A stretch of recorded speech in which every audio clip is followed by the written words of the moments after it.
গুরুত্বপূর্ণ একটি খবর দর্শক। সার্বিক সম্পর্ক স্বাভাবিক হবে বাংলাদেশে নির্বাচিত সরকার এলে ভারতের সেনাপ্রধান। অর্থাৎ এখন যে অন্তর্বর্তী সরকার আছে সেই সরকার কোনো স্বাভাবিক সরকার না, সাংবিধানিক সরকার না, এটা কিন্তু পরিষ্কারভাবে বললেন। এবং বাংলাদেশে নির্বাচিত সরকার এলে সম্পর্ক স্বাভাবিক হবে, এটার কিন্তু খুবই সিগনিফিকেন্ট একটা কথা। এর থেকে মনে করা যায় বা বিশ্লেষণ করা যায় এইভাবে যে ভারতও দ্রুত নির্বাচন চাচ্ছে, তারা একটা রেগুলার গভর্নমেন্ট ফিরে পেতে চায়। সাম্প্রতিক সময় কিন্তু ইউরোপীয় ইউনিয়ন বা অন্যান্য পশ্চিমা গোষ্ঠী বিএনপির সঙ্গে কথা বলছেন এবং সেখানে বিএনপিও এক্সপ্রেস করছে যে দ্রুত একটা নির্বাচনের মধ্য দিয়ে একটি সাংবিধানিক সরকারে উত্তরণ দরকার, নতুবা সংকট বাড়বে।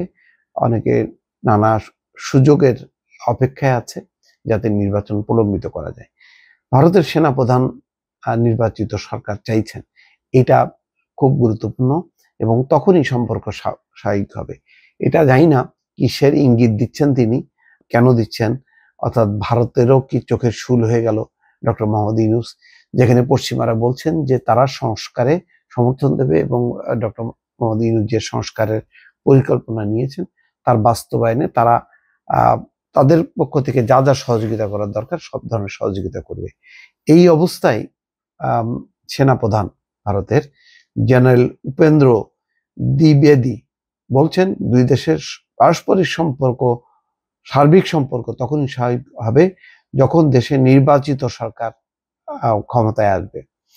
সেনা দিবস পালনের আগে আজ সোমবার সেনাবাহিনীর বার্ষিক সংবাদ সম্মেলনে বাংলাদেশের সাম্প্রতিক রাজনৈতিক পালাবদলের পর ভারতের সঙ্গে দ্বিপাক্ষিক ও সামরিক সম্পর্ক নিয়ে প্রশ্নের জবাবে সেনাপ্রধান এই কথা বলছেন। তিনি বলেন, বাংলাদেশ ভারতের একটি গুরুত্বপূর্ণ স্ট্র্যাটেজিক পার্টনার, কৌশলগত অংশীদার।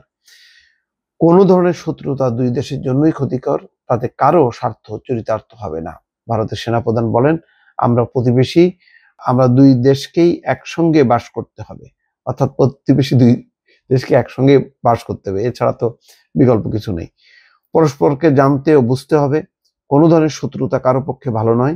তিনি বলেন, দুই দেশের সামরিক সম্পর্ক একেবারে ঠিক রয়েছে, কিন্তু দুই দেশের সার্বিক সম্পর্কের কথা যদি বলেন তাহলে বলবো নির্বাচিত সরকার এলেই তা স্বাভাবিক হবে। তার মানে এখন যে সম্পর্কটা স্বাভাবিক না সেটা কিন্তু ভারতের সেনাপ্রধান মোটামুটি স্বীকার করে নিলেন বা প্রকাশ করছেন।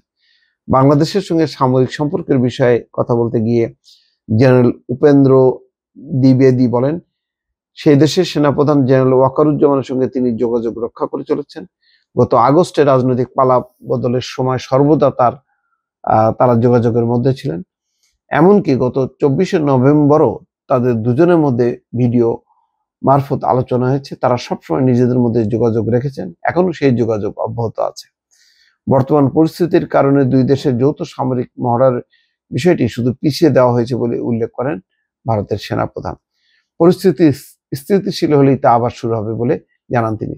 তার মানে সামরিক মহড়া হওয়ার কথা ছিল, এখন তারা পরিস্থিতি স্থিতিশীল মনে করছেন না এবং সেই কারণে সেটি পিছিয়ে দেওয়া হয়েছে। গুরুত্বপূর্ণ একটা দিক নির্দেশনামূলক বক্তব্য ভারতীয় সেনাপ্রধানের। দর্শক ভালো থাকবেন, আল্লাহ হাফেজ।